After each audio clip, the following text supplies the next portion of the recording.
नमस्कार, सलाम यूपी के इस एपिसोड में आपका स्वागत है। ये दुनिया पागल खाना है, पागलों का आना जाना है। कोई पागल राम भजन में, कोई कोठी कार में, कोई बिक जाता है दौलत के बाजार में। ये अल्फाज हैं उत्तर प्रदेश के देवरिया जिले में रहने वाले चंद्रभूषण तिवारी के।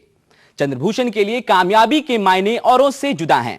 उनकी कामयाबी गरीब बच्चों को एक बेहतर जिंदगी दिलाने और पर्यावरण को साफ रखने में है।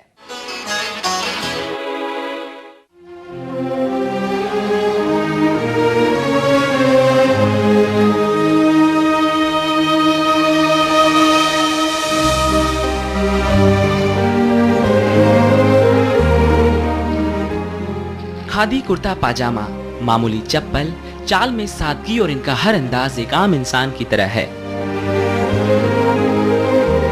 पर इनके इरादे कुछ ऐसे हैं जो लाखों लोगों की जिंदगियों को बदलने का हौसला रखते हैं। ये हैं लखनऊ के चंद्रभूषण तिवारी, जो गुरुजी के नाम से भी मशहूर हैं। चंद्रभूषण तिवारी अपने पढ़ाई के दिनों से ही बच्चों को पढ़ाने का शौक रखते थे और फिर लखनऊ विश्वविद्यालय में पढ़ाई करते समय उन्होंने आसपास काम करने वाले मजदूरों के बच्चों को पढ़ाना भी शुरू कर दिया। पढ़ाई खत्म होने के बाद उड़ीसा के केंद्रीय विद्यालय में एक अध्यापक के तौर पर उनकी नौकरी लग गई। वहां काम करने के दौरान उन्हें उन गरीब बच्चों की चिट्ठी आने लगी जिनके बारे में सोचकर चंद्रभूषण लखनऊ वापस आ गए और लग गए अपने अभियान में। चंद्रभूषण ने गरीब बच्चों को झोपड़पट्टियों में जाकर पढ़ाना शुरू कर दिया। इन बच्चों के पास न पहनने के लिए सही कपड़े थे और न ही पढ़ने के लिए किताबें। यानी चंद्रभूषण के लिए बच्चों को एक सही स्कूल के साथ साथ अच्छे कपड़े, किताबें और शिक्षकों का इंतजाम करना था। एक अकेले इंसान के लिए इतना सब कुछ जुटा पाना नामुमकिन सा नजर आ रहा था।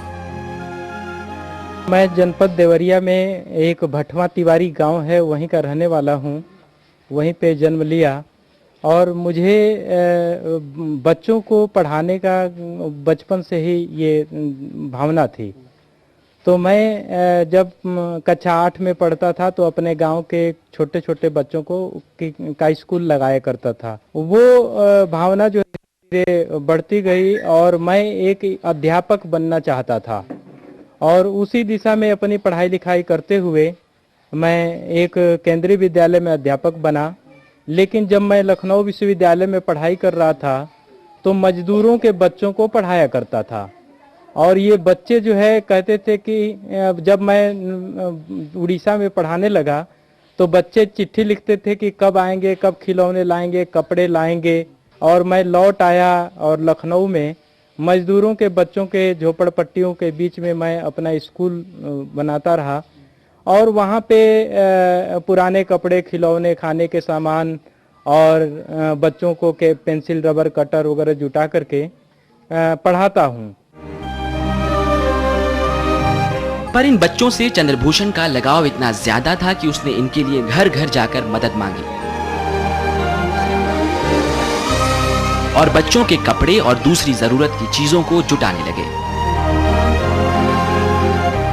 पॉश कॉलोनीज में ये अक्सर पुराने कपड़े, कॉपी किताबें और खिलौने जैसी चीजें इकट्ठा करते नजर आ जाते हैं और बाद में झोपड़पट्टियों में जाकर जरूरतमंदों तक इन चीजों को पहुंचाते हैं। अगर समाज सेवा करने का ख्याल लोगों के मन में आने से पहले ही खत्म हो जाता है तो उसकी वजह यही है। इस राह में आने वाली मुश्किलें इतनी ज्यादा होती हैं कि इंसान को अपना सब कुछ न्यौछावर करना पड़ जाता है। इन बच्चों को पढ़ने और लिखने की सारी सुविधाओं को जुटाने में चंद्रभूषण को काफी मेहनत करनी पड़ी। आपको ये सब कुछ बताएंगे बस थोड़ी ही देर में।